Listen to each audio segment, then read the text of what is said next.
किया तो मैं उनको जरूर बांटूंगी। जैसे ही हम यहाँ एंटर किए, भाई से पूछा आप क्या करते हो, तो मैंने बोला कि मैं बेरोजगार हूँ। तो मैं आपके साथ अपने जीवन के कुछ पलों को बांटना चाहूँगी। मेरे साथ शुरुआती दिनों में मेरे पति सेवा के लिए जाया करते थे और धीरे धीरे मिनिस्ट्री बढ़ने लगी, जवान बच्चे जो है वो प्रभु में आने लगे। और जब पति को इतना समय नहीं था कि वो मेरे साथ चलते, तो भाई लोग मेरे साथ चलते थे और वो मुझे गाड़ी में लेकर जाया करते थे, क्योंकि रात में ही गांव के लोग मिलते हैं, दिन में तो मिलते नहीं हैं, दिन में वो अपने गांव का काम करते हैं। तो रात को वो मेरे साथ सेवा में रहते थे, तो सुबह वो अपने ड्यूटी में चले जाया करते थे। ऐसा हुआ कि एक भाई जिसका नाम है केशव, उसका काम बंद हो गया, प्लांट से उसको छुट्टी कर दिया गया। बहुत परेशान था, घर को भी चलाना था, उसके 3 बच्चे हैं, तो कैसे करेगा। उसने मुझे बोला कि दीदी मेरा काम बंद हो गया, मैं क्या करूँ, अब तो मैं बेरोजगार हो गया। तो मैंने बोला कि नहीं बेटा केशव, परमेश्वर ने तेरे को एक बड़ा काम दे दिया, और वो बड़ा काम ये है कि अभी तो वचन से भर जा। मेरे पास भी जब मैंने अपनी नौकरी छोड़ी और मैं शादी कर ली, तो ऐसा लगता था कि कुछ काम ही नहीं, और तब मैंने इसको अपना साथी बना लिया, परमेश्वर के वचन को, और खूब पढ़ा करती थी, खूब पढ़ा करती थी। मेरे आस पड़ोस वाले बोलते थे कि तुमको हवा पानी का जरूरत है कि नहीं, क्योंकि मैं पूरा अपने आप को मेरे घर में सीमित कर लिया और वचन पढ़ा करती थी, प्रार्थना किया करती थी, वचन पढ़ा करती थी। मैंने प्रेरितों के काम उसका 6 अध्याय से सीख लिया था, क्योंकि चेलों ने कहा कि हम तो और काम में नहीं लगेंगे, हम केवल प्रार्थना और वचन की सेवा में लगे रहेंगे। तो मैंने वचन और प्रार्थना को अपना सेवा मान ली, और मुझे लगा कि प्रभु ने ये सेवा मुझे दे दी है, अब मुझे इसी को करना है। और वो समय था कि वो मेरे प्रिपरेशन का टाइम था, मेरी सेवकाई की प्रिपरेशन का टाइम, क्योंकि मुझे एक बड़े सेवा में करना था, एक बड़े काम के लिए प्रभु को इस्तेमाल करना था। इसलिए वो प्रिपरेशन का टाइम था जिसमें मुझे परमेश्वर के वचन को समय देना था। तो मैंने ये करके देख लिया, तो मैं जान गई थी ये जो समय मुझे मिला है उसमें मैं वचन और प्रार्थना में लग जाऊंगी, तो आने वाले समय में परमेश्वर के काम को मैं देखूंगी अपने जीवन से। और लिटरली ऐसा हुआ कि एक पर्टिकुलर टाइम में परमेश्वर ने मुझे खड़ा किया, और अद्भुत रीति से, शायद आपने मेरी गवाही नहीं सुनी होगी, एक गांव में हम जाते थे, सेवकाई तो बहुत शुरू हो गई थी, धीरे धीरे चल रही, और प्रभु का आत्मा मुझे बोलता था कि इस गांव में चली जा, यहाँ पर कोई औरत है जो बीमार है 16-17 साल से, और मुझे समझ में नहीं आता था कि ये कौन मुझे बोल रहा है। एक तरफ लगता था कि ये तो प्रभु की आत्मा बोल रही, और दूसरे तरफ लगता था कहीं मेरा मन तो नहीं बोल रहा। और फिर जिस कॉलोनी में हम जाया करते थे वहाँ पर ऐसी महिला मीटिंग लिया करती थी, तो महिलाओं के बीच में मैंने उस चीज़ को शेयर किया, और जब शेयर किया तो उसमें महिलाओं ने अपने पतियों को बता दिया, और पतियों ने उस जगह में भेज दिया जहाँ पर परमेश्वर का वचन परमेश्वर का आत्मा मुझे बोलता था, यहाँ से 16-17 साल से कोई औरत बीमार है, परेशान है, चली जाओ। तो चलते चलते मैं पूछती थी कि प्रभु कहाँ जाऊँ, इतना बड़ा गाँव है। प्रभु बोलते थे कि कुम्हार के घर चली जा, तो कुम्हार का घर लाइन से 6-7 कुम्हार है। तो मैंने पूछा किस घर में जाऊँ, तो उन्होंने बोला कि इसके घर में आम का पेड़ है, वहाँ चली जा। और ये सब बात मैंने उनको बता दी, और वो अपने पतियों को भेज करके इस घर में आम का पेड़ था जिस कुम्हार के पास, उसको जाकर के पूछा। उसने बोला इतने बड़े गांव में मैं कहाँ जाऊँगा, 16-17 साल से कोई औरत है जो परेशान है ढूंढने के लिए। और फिर जब मैं वेडनेसडे हम जाया करते थे, तो वेडनेसडे हम गए, मीटिंग ऐसे ख़त्म हुई, और फिर भाइयों ने बोला दीदी आप तो बोल रही थी वहाँ पर जाने के लिए, 16-17 साल से कोई औरत जो परेशान है, तो वो ऐसा कोई नहीं है। तो मैंने बोला ठीक है, वो शायद हो सकता है मेरा मन बोल रहा होगा। और फिर हम वापस आए, तो मैंने फिर वही गांव को दिखा के इनको बोला कि यहाँ पर आती हूँ ना, मुझे लगता है कि यहाँ पर चली जाऊँ और इस घर में चली जाऊँ। और दूसरे दिन ऐसा हुआ कि मैं अपनी गाड़ी उठाई और मैंने इनको बोला पता नहीं कौन से गांव में जा रही हूँ, डंडे वंडे पड़ सकते हैं, प्रार्थना करना। और ये प्लान चले गए और बेटा स्कूल चला गया और फिर मैं गाड़ी उठा के उसको कुम्हार के घर गई। उसका नाम है रामानुज प्रजापति। और उससे मैंने बात की और फिर उसने बताया कि यहाँ पर तो 16-17 साल से कोई औरत परेशान नहीं है। 3 दिन पहले आदमी लोग आए थे पूछने के लिए, पर ऐसा कुछ नहीं है। फिर एक लड़का वहीं पर सुन रहा था, उसका नाम है सतीश। उसने बोला कि मेरा कपड़ा गंदा हो गया था, तो कुम्हार के बर्तन में मेरा कपड़ा चला गया था, तो मिट्टी मिट्टी हो गया। तो मैंने बोला थोड़ा पानी दोगे आप, मैं इस पर धो लूँ। तो रामानुज प्रजापति ने बोला कि सतीश जाओ मैडम को पानी दे दो। तो घर के अंदर गया, पानी लेकर आया और पानी उसने मेरा कपड़ा धुलाया। तो मैं ऐसे धो रही थी और वो मुझसे बोल रहा था क्या बोल रही है मैडम, 16-17 साल से 2 घर बाद चली जाइए, आपको मिल जाएगी। और ये मेरे लिए धन्यवाद का विषय था कि मैं वहाँ पर चिल्लाऊँ हालेलुया। और प्रभु ने वहाँ पर उसके घर में जाने से पहले कुम्हार ने बोला रुक जाओ, मेरे घर में करो जो करने आई हो, क्योंकि ये कैसे पता चल गया इसको। और वहाँ से मिनिस्ट्री शुरू हुई। मैं बताना जो चाह रही हूँ आपको ये कि वो जो समय मैंने प्रभु को दिया वचन और प्रार्थना का, प्रभु की आत्मा ने मुझसे बात करना शुरू किया। धीरे धीरे मैं आप परमेश्वर की उपस्थिति में जब बैठते हुआ तो परमेश्वर का आत्मा आपको स्पष्ट सुनाता है अपनी बात, आप उसकी आवाज़ को सुन सकते हो और वो आपसे बातें करता है। और क्योंकि हमारा परमेश्वर जिंदा परमेश्वर, वो बात करता है। हम लोग परिस्थितियों को देख करके घबरा जाते हैं, और परमेश्वर का आत्मा, मैं आपको एक छोटा सा उदाहरण बताती हूँ।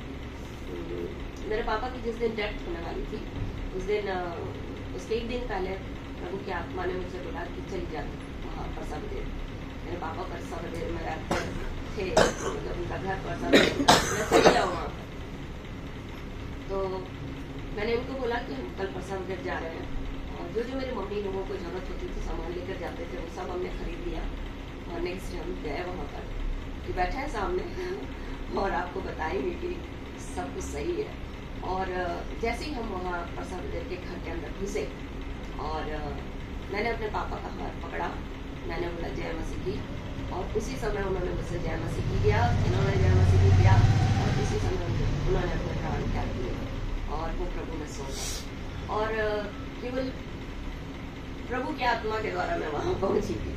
तो मैं आपको बताना इसलिए ये सब बता रही हूँ कि परमेश्वर का आत्मा आपको गाइड करेगा, परमेश्वर का आत्मा आपसे बातें करेगा जब आप परमेश्वर की उपस्थिति में बैठोगे, परमेश्वर के वचन और प्रार्थना में लग जाओगे, और देखोगे कि परमेश्वर के काम आपके जीवन में होते चले जाएंगे। और केशव के जीवन को मैं यही बताना चाह रही थी, यही बता रही थी कि देख कि यहाँ ये जो समय तुझे मिला है ना, वचन को पढ़। और उसने उस बात को समझ लिया, और चूंकि वो मेरे जीवन से देख रहा था सब चीज़ों को, तो उसने सोचा, उसने इस बात को रियलाइज किया कि दीदी जो बोल रही है ना वो सही बोल रही है। और उसने प्रार्थना और वचन और लिटरली वो ना रजिस्टर ले लिया उसने, रजिस्टर में वचन को लिख कर याद करता था। और वो समय उसने गंवाया नहीं, खाली बैठ कर इधर उधर घूम कर। और अभी मीटिंग के बाद आप देख लीजिएगा, उसके पास इतने ही लोग हैं, उसकी मिनिस्ट्री इतनी अच्छी चल रही है, वो काम भी कर रहा है प्लांट में, फिर से उसको प्लांट में काम भी मिल गया और सेवकाई भी कर रहा है। तो अब ऐसा है कि उसके पास वचन पढ़ने का टाइम, तो वो जो टाइम था उसको उसने यूटिलाइज किया, वो जो समय था उसको उसने उपयोग में लाया, तो अब वो उसका इस्तेमाल कर रहा है। तो जैसे आप करते हो ना, जैसे गवर्नमेंट जॉब में करते हैं, प्राइवेट में भी आजकल होता है कि आपकी सैलरी का भाग जो है वो इकट्ठा कर दिया जाता है, जो आपको पीएफ के रूप में मिलता है आपके रिटायरमेंट के समय पे, है ना। तो वैसे ही जब आप ये समय प्रभु को देते हो ना, प्रभु उस समय की कीमत को आपके सामने आपके लिए रख लेता है। इसी को बोलता है परमेश्वर का वचन, यदि आप भजन संहिता उसका शायद 56 है, उसमें बोलता है मैं तेरे मारे फिरने का हिसाब रखता हूँ, मैंने तेरे आंसुओं को अपनी कुप्पी में रखा है। तो आप कहीं भी जाते हो, कहीं भी अगर आप बैठ करके प्रभु की उपस्थिति में बैठते हो या आप आंसू बहाते हो, सब चीजें परमेश्वर के पास क्या है, सब रखी है, कोई बेकार नहीं किया है। और जैसे अभी हम बात कर रहे हैं, है ना, मलाकी की किताब उसका 3 अध्याय उसका 16 वचन बोलता है कि जब यहोवा के भय मानने वाले आपस में बातें करते हैं तो यहोवा उसको ध्यान करके सुनता है और उसको स्मरण के निमित्त क्या करता है, लिखता है ना। और ये सब चीजें हमारे लिए मेमोरी के लिए परमेश्वर ने सब चीजें लिख दी हैं। और जब हम सेवकाई में जाते थे तो रात के 3 बजे किसी गांव में जा रहे हैं, बहुत ठंडी है, इस एरिया में बहुत ठंड पड़ती है और चारों तरफ खेत होते हैं, तो रात के टाइम क्या होता है, पानी डाल देते हैं, तो पानी के कारण से क्या होता है और ठंडी बढ़ जाती है। तो जो भाई लोग मेरे साथ चलते थे उन लोग बोलते थे दीदी क्या परमेश्वर देख रहा है, पागलों की तरह घूम रहे हैं रात को 3 बजे किसी गांव में कोई दुष्ट आत्मा के लिए प्रार्थना करने जा रहे हैं, कहीं और प्रार्थना करने जा रहे हैं, किसी को वचन संगति करने जा रहे हैं, कहीं यज्ञ में बैठे हैं, यज्ञ चलता है ना, उसमें प्रवचन देने के लिए बुलाया है, तो वहाँ बैठे हैं, तो वहाँ 2 बज गया, प्रवचन देते देते लोग सारी रात रामायण करते हैं ना, तो प्रवचन के समय में ऐसा 2-3 बज गए। तो जब जाते थे तो लड़के पूछते थे कि क्या दीदी प्रभु को देख रहा है कि नहीं देख रहा है, पागलों की तरह चल रहे। तो मैं बोलती थी कि नहीं, ऑडियो वीडियो दोनों चाहिए। तो मनुष्य की छोटी सी बुद्धि ऑडियो वीडियो त्याग कर सकती है ना, तो परमेश्वर की बुद्धि कैसी होगी। रोमियो की पत्री उसका 11-33 वचन बोलता है, परमेश्वर का धन बुद्धि और ज्ञान क्या ही बुद्धि है, उसके विचार कैसे अथाह और उसके मार्ग कैसे है। प्रभु की बुद्धि को कोई नहीं जान सकता। और यदि 1 कुरिन्थियों का 1 अध्याय उसका 25 पद से आगे पढ़ेंगे तो बोलता है कि मनुष्य अगर मूर्ख भी हो जाए ना तो परमेश्वर की मूर्खता का बराबर ही, बुद्धिमान भी हो जाए तो परमेश्वर की मूर्खता का बराबर ही नहीं कर सकता। तो बुद्धिमत्ता तो बहुत दूर की बात है, तो परमेश्वर इतना बुद्धिमान है। आपके जीवन में जो कुछ करता है, यदि आप परमेश्वर से प्रेम करते हैं, है ना, रोमियो की पत्री 8 अध्याय उसका 28 वचन होता है, जो लोग परमेश्वर से प्रेम करते हैं, जिन्हें परमेश्वर ने अपनी इच्छा के अनुसार बुलाया, सारी बातें मिलकर के क्या करती हैं, भलाई को उत्पन्न करती है। उन्हीं के लिए जो परमेश्वर की इच्छा के अनुसार बुलाए गए हैं। उसका नेक्स्ट वर्स पढ़िए। हम लोग हर कोई ये वचन को हम लोग हमेशा करते हैं। 8 का 29 वचन से पढ़िए, 29-29। क्योंकि जिन्होंने उनसे पहले से जान लिया उन्हें पहले से ठहराया भी है कि उसके पुत्र के स्वरूप में हो, ताकि वह बहुत भाइयों में से पहलौठा ठहरे। ये जो चीजें होती है ना हमारे जीवन में, ये जो चीजें जो होती है हमारे जीवन में, सारी बातें मिलकर के जो भलाई को उत्पन्न करती है, कारण ये है कि हम उसके पुत्र के स्वरूप में बनाए जाए, प्रभु यीशु मसीह के स्वरूप में बने। और प्रभु यीशु मसीह का स्वरूप कैसे हम पाएंगे, अंश करके, है ना। यदि आप 2 कुरिन्थियों का 5 अध्याय 19 वचन पढ़ेंगे तो हम अंश करके बदलते जाते हैं। और यदि आप फिलिपियों की पत्री उसका 2 अध्याय 3 अध्याय उसका 22 वचन 21 और 22 वचन पढ़ेंगे तो बोलता है, हमारी दीनहीन देह का रूप बदलकर अपनी महिमा की देह के अनुकूल बना रहा है। तो हम मसीह जिस प्रकार दुख उठाया धीरे धीरे और महिमा तक पहुंचा, वैसे हम लोग जो ये परिश्रम कर रहे हैं ना, है ना, घर बैठ करके वचन पढ़ के प्रार्थना करके छोटी छोटी बातें सिखा के बता के, तो ये जो परिश्रम हम कर रहे हैं ना, आत्मा में दुखी होकर के, ये सब चीजें मसीह के स्वरूप में हमको बदल रही है और ये हमको दिख नहीं रहा है, और ये आत्मिक जीवन में हो रहा है। मैं भी हमेशा सब जगह बताती हूँ कि एक मनुष्य यदि मर गया तो उसकी डेड बॉडी वहीं पड़ी रहती है, और जो उससे मिलने जाते हैं वो क्या बोलते हैं, वो तो चला गया। मिलने जाते हो बोलते हैं ना, वो तो क्या हो गया, चला गया।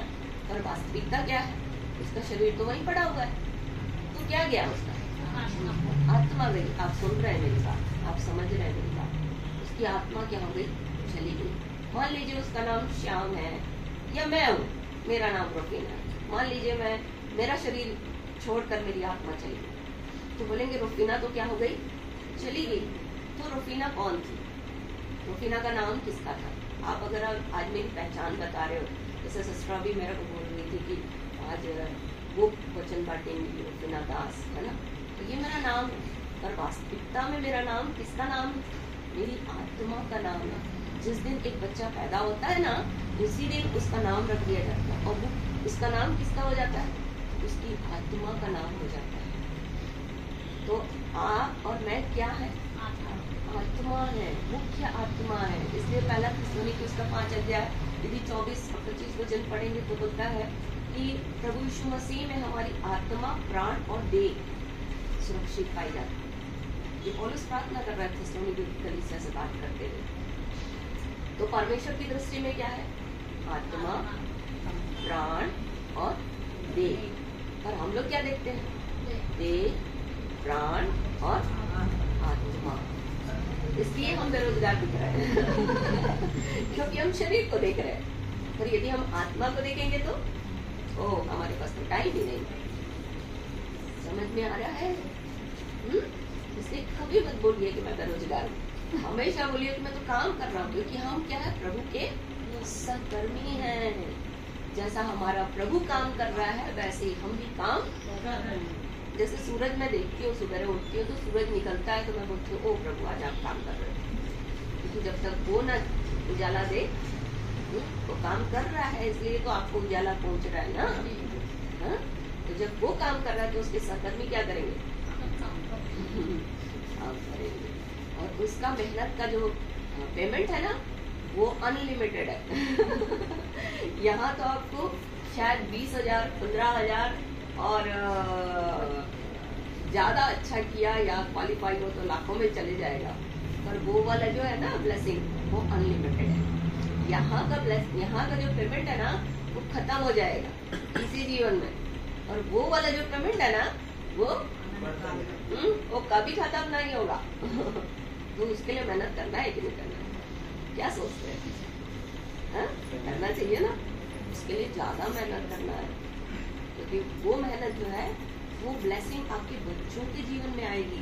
ये वाला जो है ना, अभी हमारे साथ एक बहन गई थी, वो कोल माइंस में काम करती है, नर्स थी, और उनके पति भी नर्स कोल माइंस में थे, तो दोनों नौकरी करते। पर उनके बच्चे को नौकरी नहीं मिल रहा था, हालांकि नौकरी पीरियड में ही उनकी डेथ हुई उनके पति की। तो कोल माइंस में ऐसा है रूल कि अगर नौकरी करते हुए किसी की मृत्यु हो जाए तो उनके बच्चों को नौकरी मिलती है। पर ऐसा हुआ कि ये दोनों नौकरी कर रहे हैं, और रूल ऐसा नहीं था कि दोनों नौकरी करें और जॉब मिले। तो इसने लड़के क्या किया, अपने बेटे को नौकरी दिलाई, सुप्रीम कोर्ट तक गई, है ना। यहाँ आपको सुप्रीम कोर्ट तक भी जाने की जरूरत नहीं है। यदि आप परमेश्वर के चरणों में बैठ रहे हो ना, तो परमेश्वर का वचन बोलता है कि उसकी करुणा उसके बेटों पर, पोतों पर और पोतों पर, समझ रहे हैं? पर पोतों तक आशीष जाएगी आपकी जो आप मेहनत कर रहे हैं। और आगे आप देखोगे तो हजारों पर करुणा किया करता हूँ, अनलिमिटेड, हजारों पर, जिसकी कोई गिनती नहीं है। सो मैं समझती हूँ कि आज आप लोग समझ गए होंगे कि ये वाला जो जीवन है वो आपका आत्मा का जीवन है और वो बहुमूल्य है।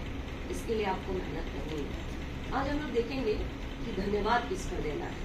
जैसे आप बहुत से विषय आज आपने देख लिया, भजन संहिता उसका 136 अध्याय मुझे बहुत अच्छा लगता है। उसमें आप जब देखोगे ना, यहोवा का धन्यवाद करो क्योंकि वह भला है, उसकी करुणा सदा की है।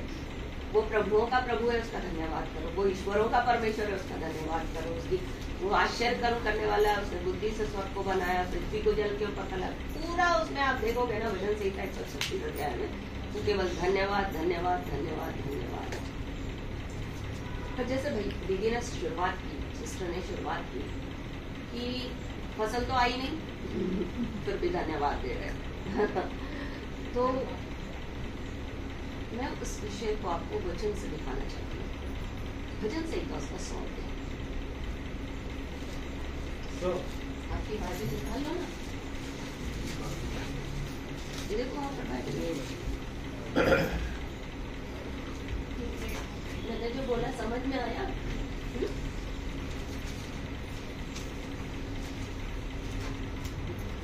उसके फाटकों में प्रवेश करूंगा धन्यवाद के साथ।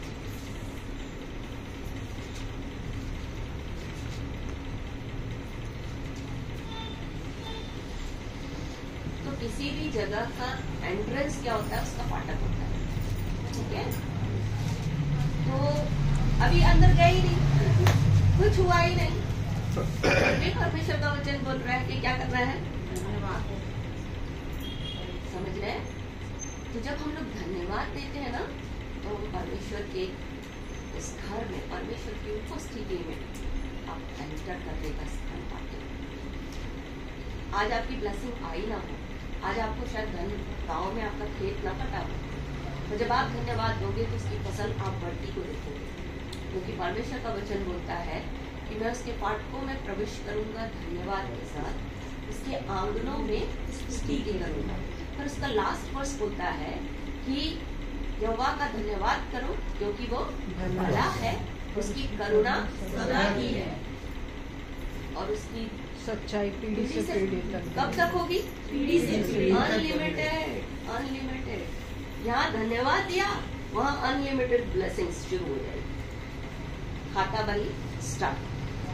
समझ में आ गया?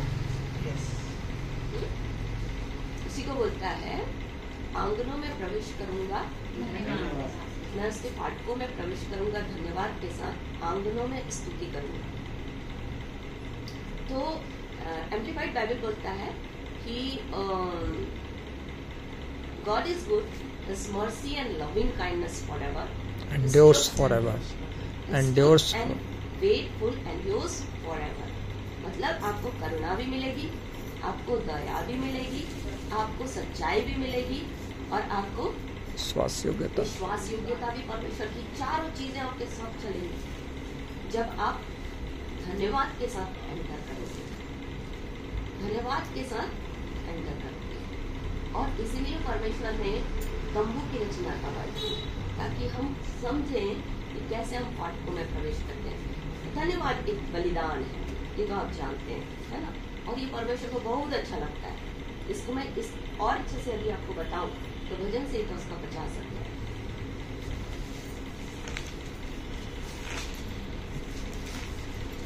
कौन सा पद से देखिए? धन्यवाद का बलिदान चढ़ाने आखिरी पद नहीं, भजन से का उसका 50 अध्याय 23। 14 पद। परमेश्वर को धन्यवाद ही का बलिदान चढ़ा और परम प्रधान के लिए अपनी मन्नतें पूरी कर। और संकट के दिन मुझे पुकार और मैं तुझे छुड़ाऊंगा और तू मेरी महिमा करने अभी संकट आया नहीं है, पहले से धन्यवाद बलिदान चढ़ा दिया तो संकट में छुटकारा आपको मिलना निश्चित है। समझ रहे हैं? तो पहले धन्यवाद आपकी समस्या का समाधान बात है, पर परमेश्वर वहां से शुरुआत कर देगा। आपके और मेरे जीवन के लिए परमेश्वर ऐसे काम करता है। तो क्या आपको पहले ही धन्यवाद देना है? मैं ज्यादा आपका समय नहीं लूंगी। बाद में धन्यवाद नहीं देना है, बाद में भी धन्यवाद देना है। मैं एक व्यक्ति के बारे में आपको बताने जा रही हूँ। यदि आप लूका की किताब छोटा सा पद देखेंगे, लूका की किताब इसका 17 अध्याय 11 पद से 19 पद तक अपन पढ़ेंगे।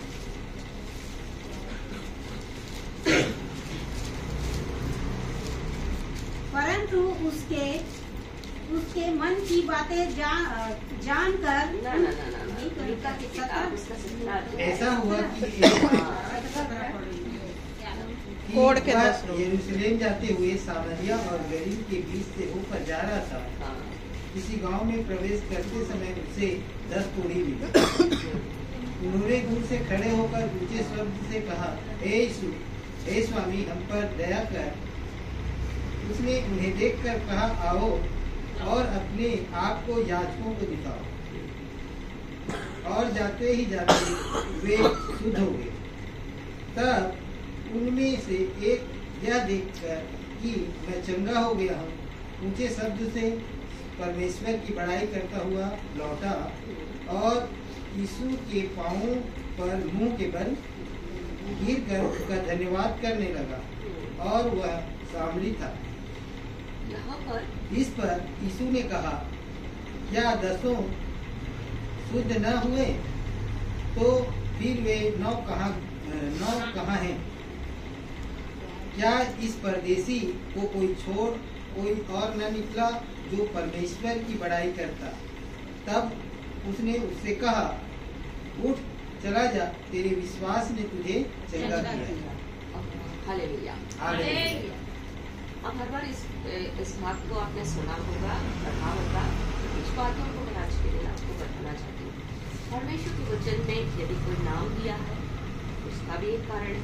जैसे यीशु है ना, अपने लोगों का उनके पापों से उद्धार करना, ठीक है। तो हर एक बात जो परमेश्वर के वचन में लिखी गई है, उसका सबका मतलब है। और प्रभु यीशु मसीह भी जिस जगह में जाते थे, जिस तरीके से जाते थे, जिस मार्ग में चलते थे, वो भी एक कारण होता था उनका उस स्थान पर जाना। ये मैंने अपने व्यक्तिगत जीवन में देखा है।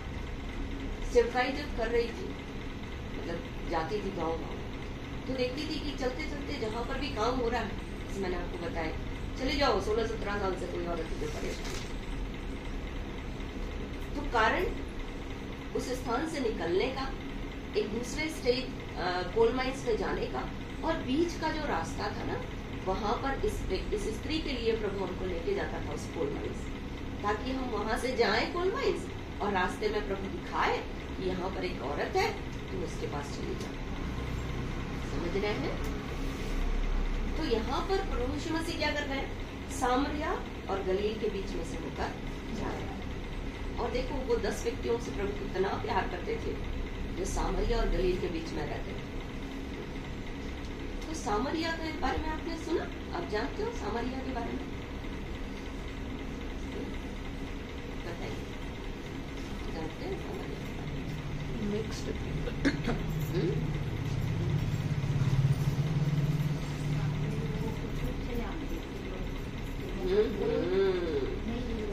एक्चुअल में आप यदि देखोगे तो जो सामरिया था वो शोमरोन से आया है, और शोमरोन इजरायली लोगों के हाथ में था, ठीक है।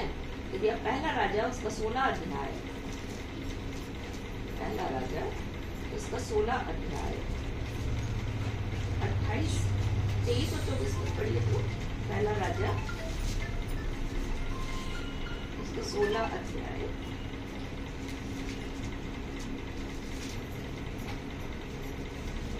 23 और 24। देखिए वो बंद हो गया। अच्छा, पहला राजा 16 अध्याय। हाँ, पहला राजा 16 अध्याय आपका मोबाइल दो। उसका 23 और 24। यहूदा के राजा आसा के 21वें वर्ष में ओम्री इजराइल पर राज्य करने लगा और 12 वर्ष तक राज्य करता रहा। उसने 6 वर्ष ईसा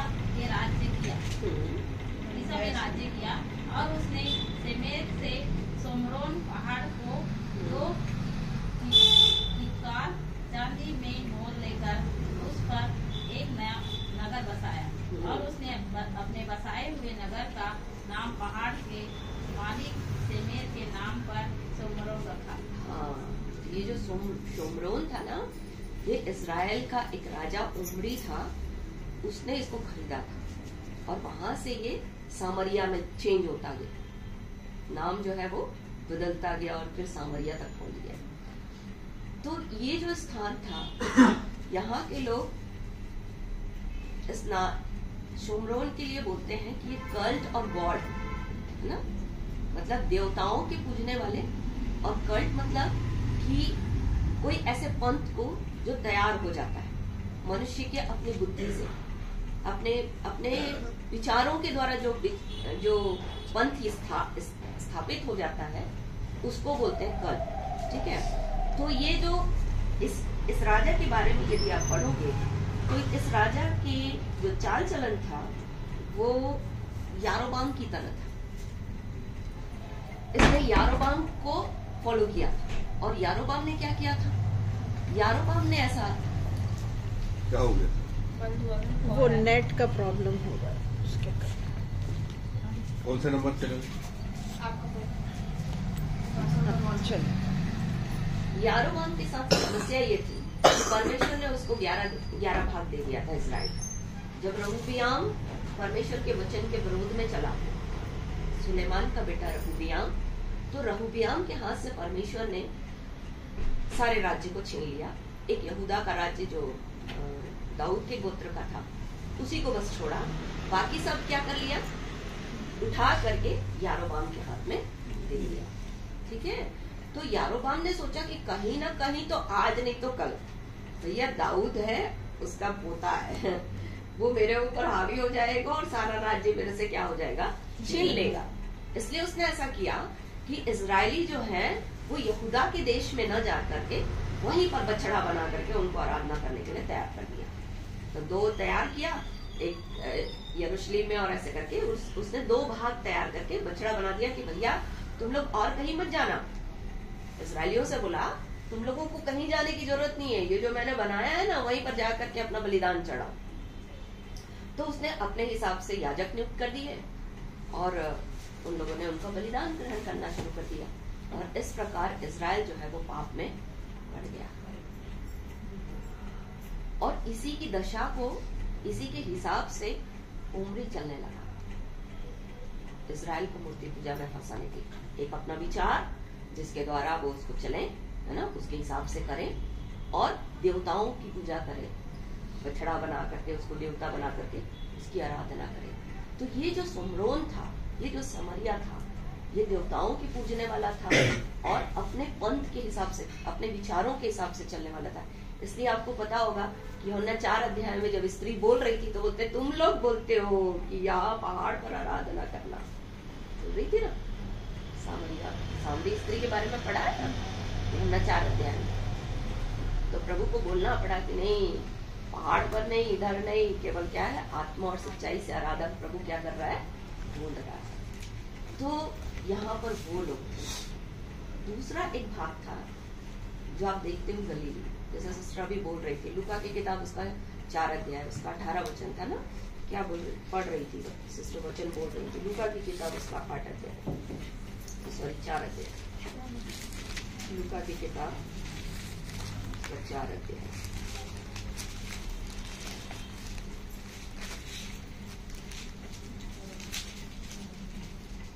प्रभु का आत्मा मुझ पर है। मत्ती 4 अध्याय ना, गलील मत्ती 4 अध्याय, मत्ती 4 की झील के किनारे फिरते हुए उसने 2 भाइयों, हम जो अंधकार में पड़े थे उन पर बड़ी ज्योति, उन पर बड़ी ज्योति चमकी। 16 4 का 16 14 पद से पढ़िए, 14 पद से पढ़िए, 14। ताकि जो यशाया भविष्यवक्ता के द्वारा कहा गया था वह पूरा हो। जबलून और नप्ताली के देश, झील के मार्ग से यरदन के पार अन्य जातियों का गली, जो अंधकार में बैठे थे उन्होंने बड़ी ज्योति देखी, और जो मृत्यु के देश और छाया में बैठे थे उन पर ज्योति चमकी। हाँ, तो ये अन्य जातियों का गलील था। इसी को यदि आप यशाया की किताब उसका 9 अध्याय एक पद पढ़िए, यशाया की किताब उसका 9 अध्याय 1 पद।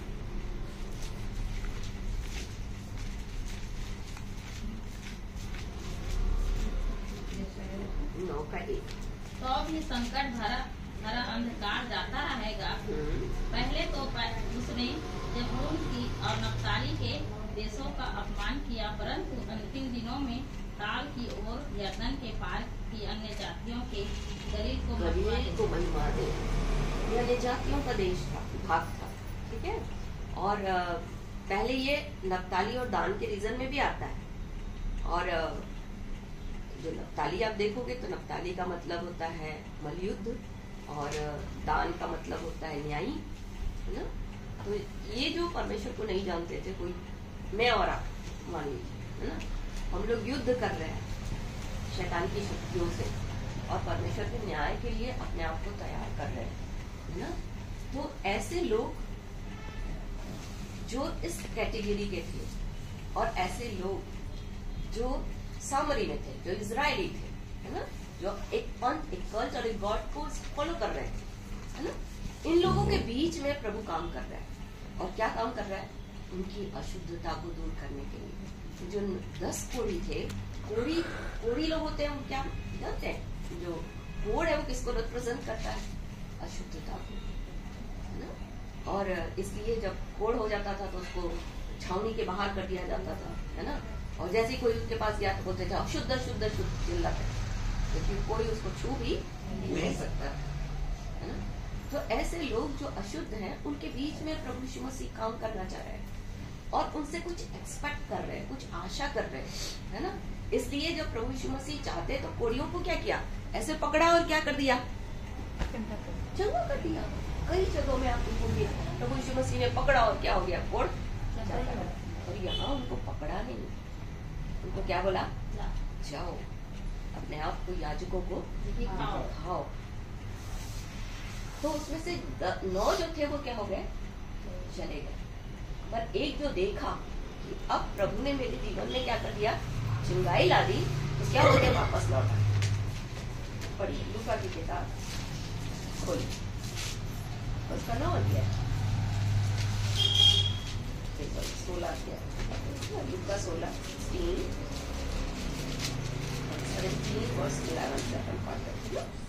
तब उसने उनमें से एक या देखकर कि मैं चंगा हो गया हूँ, ऊंचे शब्द से परमेश्वर की बड़ाई करता हुआ लौटा और यीशु के पांवों पर मुंह के बल गिरकर उसका धन्यवाद करने लगा। पर एक लाइन बोलता है, वो क्या था, सामरी था।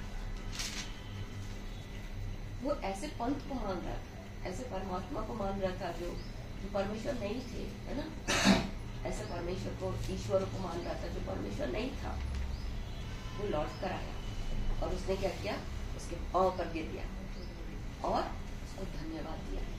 तो ये जो धन्यवाद है ना, ये 2 भाग में बढ़ता है। इसलिए भजन संहिता उसका 50 अध्याय, उसका अपन 23 पर देख रहे थे ना, उत्तर धन्यवाद का बलिदान चढ़ाने वाला मेरी महिमा करता है और जो अपने चरित्र को उत्तम रखता है, ये उसको अपना किया हुआ दिखाएगा। पर यदि आप एम्पलीफाइड नहीं, शायद किंग जेम्स वर्जन में भी आप पाओगे, इसमें बोलता है थैंक्सगिविंग, प्रेज एंड थैंक्सगिविंग, स्तुति का बलिदान और धन्यवाद का बलिदान चढ़ाने वाला मेरी महिमा करता है। तो यहाँ पर वो आया, दंडवत किया, मतलब वर्शिप कर रहा था और धन्यवाद, थैंक्सगिविंग कर रहा था। और यदि आप धन्यवाद के बारे में देखोगे तो धन्यवाद किसका नाम था, मैं यहोवा का धन्यवाद करूंगी। जब यहूदा पैदा हुआ ना, तब उसकी माँ लिया ने क्या बोला, मैं यहोवा का धन्यवाद करूंगी। और धन्यवाद जो है ना, वो जूडा जो है वो हिब्रू वर्ड से लिया गया है। हिब्रू का रूट वर्ड जो आया है वो है YDH। जूडा जो है YDH से लिया गया है। इसमें क्या है कि टू प्रेज और टू वर्शिप, टू थैंक्सगिविंग ना, प्रेज करना और धन्यवाद देना। तो धन्यवाद कब कंप्लीट होता है, जब हम उसकी स्तुति करते हैं और उसको धन्यवाद बोलते हैं। और यही मैंने शुरुआत की, इसके पाठ में प्रवेश करूंगा धन्यवाद के साथ, उसके आंगनों में स्तुति करूंगा। ये धन्यवाद और प्रेज दोनों साथ में चलेगा तो आप उसके भवन में एंटर करते हो। और वो भवन कौन सा स्थान होता है, महापवित्र पवित्र स्थान, जहाँ पर परमेश्वर का वाचा का संदूक रखा जाता था, है ना। और वहाँ पर करूब हुआ करते थे, वाचा के संदूक के ऊपर वो लोहे का, सोने का बनाया जाता था। इसी को बोलता परखा हुआ विश्वास, है ना। आग में ताए हुए सोने से भी परमेश्वर के लिए क्या है, बहुमूल्य है। जो सोना बबूल की लकड़ी से बनाया जाता था। बबूल की लकड़ी का एक अपना एक मतलब है। बबूल की लकड़ी जो है वो मॉइस्ट नहीं, मतलब मॉइस्ट से खराब नहीं होती, वो हर समय काफी लॉन्ग टाइम चलती है, हार्ड होता है। और उसको ना आप मौसम की प्रतिकूलता उसको प्रभावित नहीं करती, है ना। इसलिए उसने बबूल की लकड़ी को यूज करने बोला परमेश्वर ने, कि परमेश्वर के वचन जब आप, जैसे मैं बोल रही थी कि जब आप परमेश्वर के वचन को पढ़ते हो तो बाहरी समस्या हो, पैसे की समस्या हो, ये वाला समस्या, वो आपको प्रभावित नहीं करेगी यदि आप बबूल की लकड़ी से तैयार हो रहे हो, है ना। और फिर उसके बाद वाचा के संदूक को सोने से मढ़ा, फिर उसमें व्यवस्था की वो पुस्तक रखी जिसको परमेश्वर ने लिख के दिया था, है ना। परमेश्वर ने लिख के दिया था, ठीक है। और फिर उसके बाद मूसा ने उस पुस्तक उसको क्या कर दिया था, तोड़ दिया था। और फिर मूसा को लिखना पड़ा, मूसा को लिखना पड़ा। आपको पता, अभी मैं और आपको परिश्रम करना है इसमें लिखने के लिए, समझ रहे हैं, मेरे और आपको परिश्रम करना है। पहले वाला लिख के दे दिया, अभी क्या वो आत्मा में लिखा गया, अभी मेरे और आपको इधर लिखना में परिश्रम करना पड़ेगा। कैसे? मूसा ने फिर से वो वाचा का वो जो पत्थर है उसको तराशा, पटिया को, और उसके बाद खुद लिखा। यदि आप पढ़ेंगे 34 शायद निर्गमन 34 अध्याय जब आप पढ़ेंगे तो उसमें लिखा है कि मूसा ने खुद अपने हाथ से उसको क्या किया, लिखा। तो इसलिए बोल रहा है कि मैं एक नई वाचा बांधूंगा, है ना, और उसमें हृदय में परमेश्वर के वचन को लिखूंगा और मनों में डालूंगा। मैं उनका परमेश्वर होऊंगा और वो मेरे लोग होंगे। तो ये वाला जो परिश्रम है ना, परमेश्वर की आत्मा की सहायता से आपको अफर्ट करना पड़ता है, आपको लगाना पड़ता है, आपको मेहनत करनी पड़ती है कि आप परमेश्वर के वचन को अंदर लिख सको, आप परमेश्वर के वचन को मन में डाल सको पवित्र आत्मा की सहायता से। तो ये बाहरी प्रभाव नहीं करेगा जब आप बबूल की लकड़ी से इस और सोने से मरे जाओगे। फिर करूब के बारे में यदि आप पढ़ोगे तो करूब पूरे टाइम प्रेज करते थे, पूरे टाइम परमेश्वर की स्तुति करते थे, है ना, और बिना स्तुति के सिंहासन पर परमेश्वर नहीं विराजता। इसी को बोलता है भजन संहिता उसका 18 अध्याय 3 पद में, 22 अध्याय 3 पद में कि हे तू जो इजराइल की स्तुति के सिंहासन पर विराजमान है, तू तो पवित्र है। तो स्तुति का सिंहासन करूब लगाते थे और उसके बाद परमेश्वर वहां पर उपस्थित होता था निर्गमन 25 अध्याय में, और परमेश्वर इजराइल से बात करता था। उसी को बोलता है मैं वार्तालाप किया करूंगा। निकालिए मेरे साथ इसको, अपन बिल्कुल लेते हैं। कौन सा पद है? निर्गमन की किताब उसका 25 अध्याय 22 पद। हाँ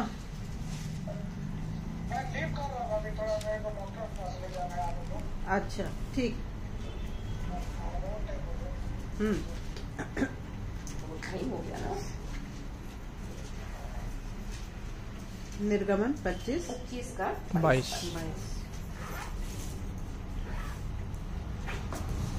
मैं उसके ऊपर रहकर तुझसे मिला करूंगा और इजरायलियों के लिए जितनी आज्ञाएं मुझे को तुझे देनी होंगी उन सबों के विषय में मैं प्रायश्चित के ढकने के ऊपर से और उन करूबों के बीच में से जो साक्षी पत्र के संदूक पर होंगे तुझसे वार्तालाप किया करूंगा। ढक्कन प्रभु यीशु मसीह का जो बलिदान है वो प्रायश्चित का ढकना है। उस प्रायश्चित के ढकने के ऊपर करूब रहते थे और उस करूब के ऊपर परमेश्वर की वाणी आपको सुनाई और मेरे को देती है ना। तो जब तक हम मेहनत नहीं करेंगे प्रभु के वचन को नहीं पाएंगे। तो वो जो वहाँ पर व्यक्ति था तो कोड़ी वापस आया, देखा कि मैं चंगा हो गया, तो उसने क्या किया, दंडवत किया और प्रभु को धन्यवाद दिया। वहाँ पर वो वर्शिप कर रहा था, प्रेज कर रहा था। और जब आप दंडवत करते हो, आप परमेश्वर को प्रेज करते हो, अपने परमेश्वर को नीचे पर उठाते हो, वहाँ पर वो आपके लिए सब कुछ है दंडवत करते और आप धन्यवाद देते हैं। मैं धन्यवाद देती हूँ। आगे बोलता है प्रभु यीशु मसीह उससे प्रतिज्ञा करता है तो क्या रहेगा। आखिरी लाइन पढ़ी लूका की किताब उसका सुधार किया, तेरे विश्वास ने तुझे चंगा किया, तेरे विश्वास ने तुझे चंगा। आप और मैं जब प्रेज करते हैं, जब धन्यवाद देते हैं, थैंक्सगिविंग करते हैं, हम अपने विश्वास को परमेश्वर के सामने प्रकट करते हैं। और जब हम परमेश्वर के सामने अपने विश्वास को प्रकट करते हैं तो न केवल शरीर की चंगाई पर आत्मिक चंगाई जो अशुद्धता के रूप में हमारे जीवन में काम कर रही थी वो शुद्धता में परिवर्तित हो जाती है। तो इसलिए जितना ज्यादा हम धन्यवाद और प्रेज करेंगे, स्तुति करेंगे, है ना, हम आने वाली समस्या के लिए अपने आप को तैयार करेंगे कि हम उन समस्याओं से क्या हो पार हो जाए सके, उससे निकल सके। सो प्रभु में आप सबकी सहायता करें और प्रभु आप सबको आशीष दे। और भी धन्यवाद और स्तुति करते जाओ और मैं उसमें इंक्लूडेड हूँ और हम परमेश्वर के काम को अपने जीवन में और भी देखें। धन्यवाद।